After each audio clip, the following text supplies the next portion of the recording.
He still owns them.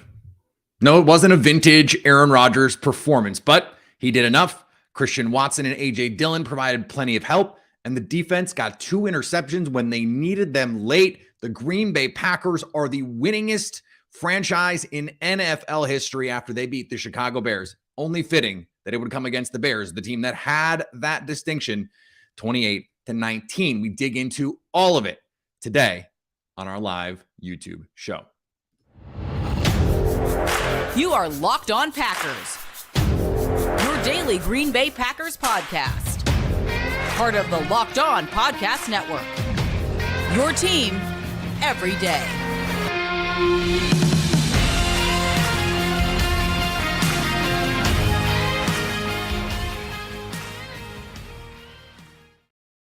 You are Locked On Packers, part of the Locked On Podcast Network, your team every day. I'm Peter Bukowski, and I cover the Packers for The Leap, a newsletter I would love for you to subscribe to. Follow me on Twitter, Peter_Bukowski. Follow the podcast on Twitter at Locked On Packers, the #1 Packers podcast on the internet, and the show for fans who know what happened. They want to know why and how the Green Bay Packers get a 28-19 win, scoring 18 points in the fourth quarter as they come back to beat the Chicago Bears.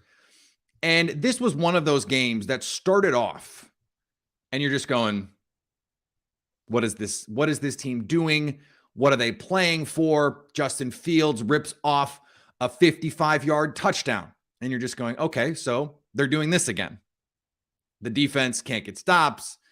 And the Packers on offense, they look lifeless. They go down 10-0.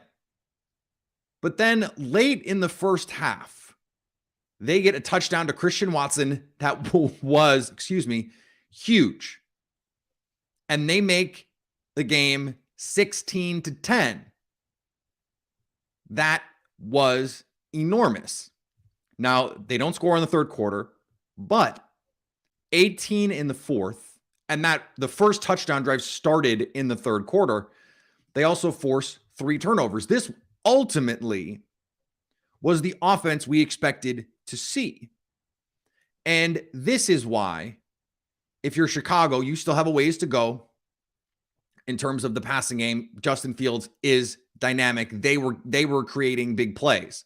We're going to talk about some of the Jair Alexander stuff in a little bit. I'm sorry. And it is the kind of win that, is their season saved? No. Right? No.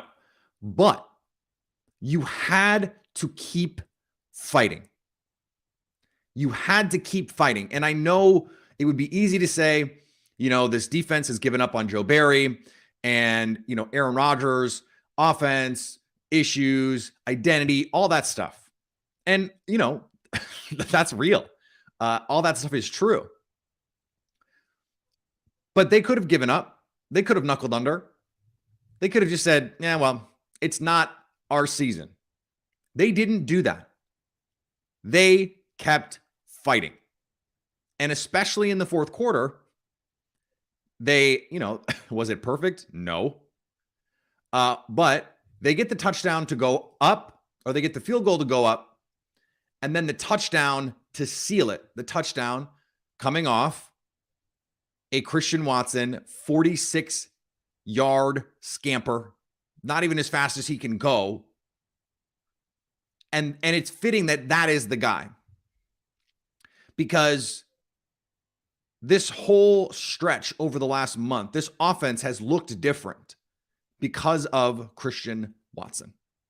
They score 30+ against the Cowboys. They score 30 against the Eagles, and they scored 28 against the Bears. And they had 10 through 3 quarters. But they scored 28 almost solely because of Christian Watson. Christian Watson has 2 touchdowns himself, has the 4th down touchdown, and then he creates the A.J. Dillon touchdown with the long defensive pass interference. His gravity also helped create that touchdown because 2 defenders went with Christian Watson. And this is something we've been talking about on this show and on The Leap, a newsletter I would love for you to subscribe to, For a long time, before Christian Watson even started doing Christian Watson things, he was creating gravity just by being fast. His jet motion, you had to honor it. He's flying across the formation. That's playing with the linebacker's eyes. He's clearing out so that you can work the underneath with Al Lazard and Randall Cobb. That was really all he was to start the year. And eventually, when Matt LaFleur said, we think he's ready to do everything asked of him in this offense, I think it was easy to be dubious of that. I certainly was. I did not think that was the case. I thought that was a coach saying that because he was trying to pump up his player and show confidence in him and all that good stuff. And I think it was still fair to be dubious if Aaron Rodgers would throw him the ball. Is he running the right routes? Is he in the right places? That receiving touchdown on 4th down was a second reaction play. That was Rodgers scrambling and Christian Watson finding open space. That is the progression that we've seen. And he just needed to play. He just needed to play. And this offense does not look like a quality offense if he's not in it, especially with Romeo Doubs out. Things are just too hard. Aaron Jones in and out of this game. Now, I thought A.J. Dillon played really well. 18 carries for 93 yards, had the 21-yard touchdown. He handled the load that he needed to handle. Aaron Jones was not great in this game as a pure runner. Was nice in some of those, they called them throws. They're not. Those little pin pull runs that they throw, the shotgun runs where they get to the edge. This was, a version of the offense that can work despite all of the injuries, despite not having Romeo Doubs, despite not having David Bakhtiari. Did you even notice David Bakhtiari wasn't out there? There was one play where Zach Tom gave up a pressure that scuttled a chance to complete a throw. Other than that, we'll see how it looks on rewatch. That was really encouraging. And then you have a defense that we're going to, like I said, talk more about. But you had a defense in the second half, give up 3 points in the second half and come up with 3 critical turnovers. That first turnover was a momentous play in the game because the Bears were winning 10-3 at the time. They were driving once again, and they were in Packers territory, or they're on their way to Packers territory. I guess they were at the 46, but it looked like they were going to drive again, and they didn't. Now the Packers turned the ball over and then gave up a touchdown, but the 2 in the second half, the interceptions, those sealed the game. Jair Alexander, for the second straight Bears game, essentially seals the game with an interception because that interception, Packers are up 2, they get the score, up 1, they get to score. They make it 9. It was the clincher. This defense had not been making those timely stops all season. They hadn't been getting those fortuitous turnovers, those game-changing defensive plays. They hadn't been there for Green Bay. And so if you're going to give up a bunch of yards, and the Packers did give up a bunch of yards in this game, Chicago had 400 yards of offense. Now, a lot of that came on, a decent chunk of that, I should say, came on the last drive, the last 2 drives, really. But the last drive, when they're just all prevent, everything's checked down. I mean, that doesn't count for much other than in the stat sheet. They still give up 8.2 yards per play, which is a preposterous number. Justin Fields has his highest passing total yardage of the season, but you get the turnovers. And the turnovers changed the game. Hadn't been getting them. And the fact the Packers had been turning the ball over and then also not creating turnovers, you can't win that way. You can't win that way. You can win this way. You run the ball, you get a couple big plays from Christian Watson, and you get timely turnovers on defense. And for all the yardage that they gave up, 19 points allowed. Now, miss field goal, miss extra point. But those count. You got to make those. It's kicking in bad conditions, and the Bears didn't do it. The Bears didn't do it.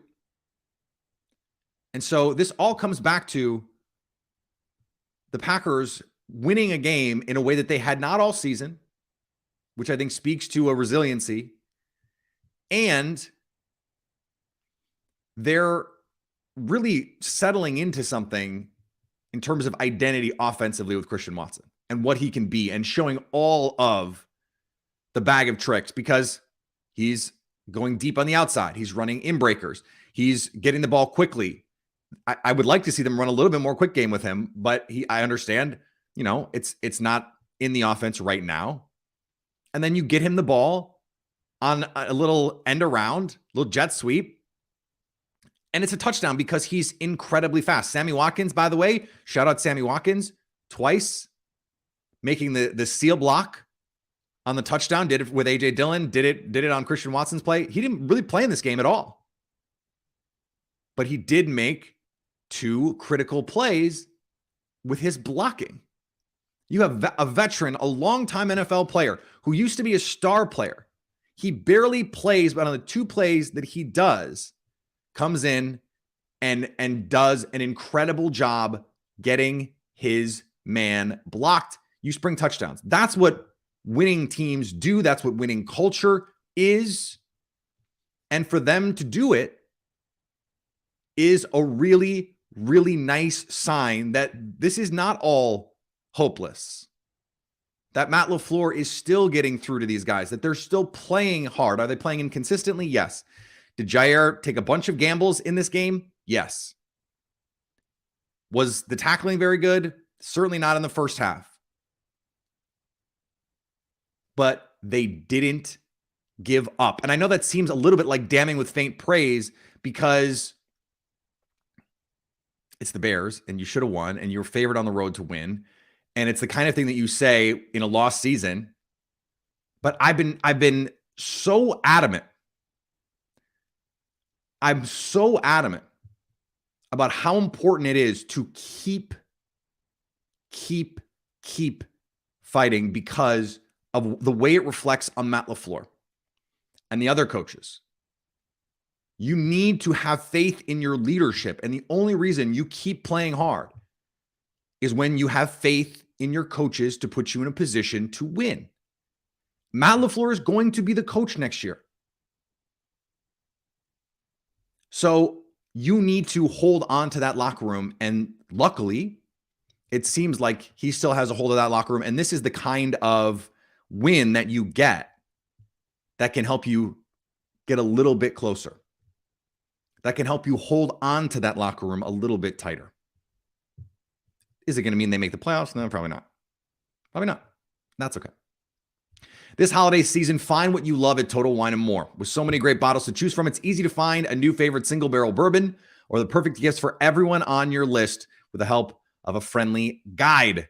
And all the confidence in knowing you found something special for the lowest price. You'll love what you find only at Total Wine & More. Curbside pickup and delivery available in most areas. Visit TotalWine.com to learn more. Spirits not sold in Virginia and North Carolina. Drink responsibly. Be 21. At Locked On Packers, we believe home should be where you and your family feel safest, especially over the holidays. This season, give yourself and your family the gift of peace and protection with the #1 rated home security system, SimpliSafe. And right now, SimpliSafe is offering Locked On Packers listeners 40% off a new security system. My security system on my house was a must-have. I had it almost from day one. I think we lived here like 3 days. I needed to make sure that even if I couldn't be here, my loved ones were safe. In an emergency, 24/7 professional monitoring agents use Fast Protect technology exclusively from SimpliSafe to capture critical evidence and verify that the threat is real, so you can get higher priority police response if you need it. Don't miss your chance to save big on my favorite security system. Get 40% off any new system at simplisafe.com/lockedonnfl. That's simplisafe.com/lockedonnfl. There's no safe like SimpliSafe. So, what to make of the defense? They didn't really get after Justin Fields, which I think in a way is a sign of progress because they did not stay disciplined in their rush lanes against Jalen Hurts. And you could tell there were a couple times Preston Smith wanted so badly to run the arc and get wide. And he knew, I can't do this. I can't get out of position. And that is signs of progress. The 3 points in the second half. I thought Devondre Campbell in the second half played so much better. Did not look like he was like quite back up to speed in the first half. You get Quay Walker in some more advantageous positions, going sideline to sideline. But some of this stuff, Kenny Clark had his best game of the year. Joe Barry looks like a much better coach when your good players play well. But you have Jair Alexander getting beat twice deep. Nothing fancy. Second one was a double move. First one, EQ just kind of ran by him. Caught him flat-footed. And this has been an issue for Jair. He gambled on the N'Keal Harry throw, and it hurt him. Now, he ran the route for EQ on the interception. I know Mark Schlereth was trying to put that on the receiver. No, that throw is late and inside, and and he's not open. That receiver is not open. Do not throw to the covered receiver. Jair Alexander is in front of EQ. He ran the route for him. It was terrific defense and a horrific decision and throw. So that's the good. And if you were going to have all these guys, if all these guys were going to be variants, like Rasul Douglas got beat a couple times where he's just like not even close to guys. And last year, there were some times when he'd get beat, but multiple pick sixes, all the interceptions, you needed to create some variance. Where were the playmakers on this team? Keyshawn Nixon looks like a player, looks like a real player. And I continue to believe that the move is Rasul Douglas to safety next year. Keyshawn Nixon becomes your full-time slot. He will actually tackle, though he got dusted by Justin Fields. Again, Joe Barry, not his fault. You have a defender there to account for Justin Fields, and he doesn't make the play. There's only so much you can do as a coach. But when you get Eric Stokes back, you have Stokes and Jair and Keyshawn Nixon, Rasul Douglas and Rudy Ford. I actually think that's a pretty good group. Adrian Amos actually made some nice plays in this game. I just don't think he's going to be back at his price tag. And in general, you didn't see Justin Fields on, the design quarterback runs, gouge them the way Jalen Hurts did. Now, they ran a decent amount of that zone read, and he gave the ball a lot. I'll have to go back and watch to see if that was because it was being played effectively by the Packers. And so the give was the right read, or if those were sort of reads in name only where you're handing the ball off because you don't want to risk Justin Fields with any more hits than he really needs to take. Overall, David Montgomery had a fine day, 14 carries for 61 yards. It's the big play. The big play changed everything. And, that you have to account for that. It's why you got Quay Walker. It's why you paid Devondre Campbell. And so this defense has just, it's been disappointing. It's been disappointing. And I know they came up with the big plays at the end, and you need to have that variance, but Quay Walker still needs a map with his run fits. The defensive front outside of Kenny Clark is still not very good. Although it did look like, I know they call it a miss kick. It did look like Dean Lowry got his hand on that play on the field goal. Devontae Wyatt had a really nice play where he knifed in and played solid. They don't have good depth at edge. We knew that. So the Rashawn Gary injury is damning for them. But we knew that coming in. So it's a situation for the Packers where, yes, you have some deficiencies. Darnell Savage is hurt, though I don't know if that is a net negative for the Packers right now. Rashawn Gary is hurt. where do you go? I don't think this was a game where you went, okay, the Packers looked out schemed in a way that they did against the Eagles, but the Eagles are a much better team than Chicago. So that's not really a big compliment either. And you still gave up multiple big plays. Your best players are making mistakes. I just don't know how to account for that. Like, what is Joe Barry supposed to do? You have Jair Alexander one-on-one against EQ and N'Keal Harry. You expect to win those battles 10 times out of 10. So it does feel a little bit like it's one of those seasons, and you need your offense to pick you up. Luckily for the Packers, in this game, they did. They actually played some decent complementary football in this game. When they needed to get a stop, they did. They needed a stop. If they go 3 and out to open the second half, they needed a stop. They got one. The Packers hold to a field goal. Packers offense comes right back, gets a touchdown. That's complementary football. You go out, you make not the game winning, but you take the lead 20-19 with the field goal. You get the pick. That's complementary football. The pick seals it. And then the touchdown super seals it. The 2-point conversion closes the door, and now it's done.